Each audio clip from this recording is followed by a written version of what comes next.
पतंजलि आयुर्वेद के माध्यम से स्वास्थ्य और समृद्धि के एक नए युग की शुरुआत हो, यह मेरे हृदय से शुभकामना और आशीर्वाद है।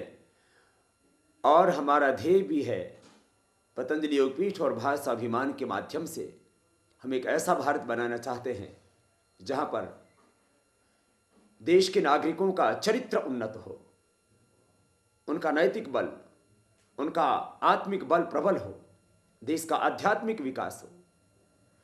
इसके लिए हम एक एक गांव में एक एक योग का केंद्र स्थापित कर रहे हैं, जहां पर आरोग्य से लेकर के चरित्र निर्माण से लेकर के राष्ट्र निर्माण की एक बहुत बड़ी आधारशिला तैयार होगी। और दूसरी तरफ कोई भी देश तब तक समृद्ध नहीं हो सकता जब तक आर्थिक उन्नति ना हो।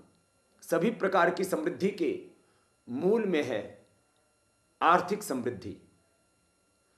सभी प्रकार के विकास के मूल में है आर्थिक समृद्धि। आर्थिक समृद्धि जब तक देश में नहीं आएगी तब तक कोई भी देश खुशहाल नहीं हो सकता। पतंजलि योगपीठ के माध्यम से, पतंजलि आयुर्वेद के माध्यम से हमारा यह संकल्प है कि देश के अंतिम व्यक्ति की समृद्धि हो, उसको भी उसका हक मिले। जो भी इस देश में पैदा हुआ है, हर भारतीय का इस देश के संसाधनों और इस देश की संपत्ति पर समान अधिकार है। लेकिन इस देश के गरीब व्यक्ति को, इस देश के अंतिम व्यक्ति को, इस देश के आदिवासी को, वनवासी को, इस देश के जिनको हम पिछड़ा हुआ व्यक्ति कह रहे हैं, उसको इस देश के संसाधनों पर, इस देश की संपत्ति पर बराबर का हक नहीं मिला।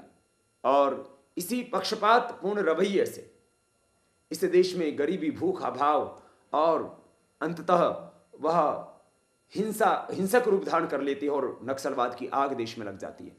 तो हम इस देश की गरीबी, भूख, अभाव, अशिक्षा और यहाँ तक कि नक्सलवाद की आग को यदि बुझाना चाहते हैं तो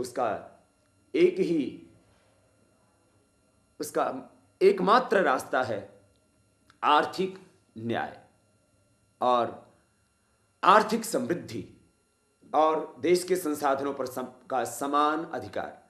तो श्रम से समृद्धि आती है, लेकिन सबको समान रूप से समृद्धि जब तक नहीं हम दे पाएंगे तब तक समतामूलक समाज, सद्भावना युक्त समाज जिसमें संघर्ष ना हो, ऐसा समाज नहीं बन सकता।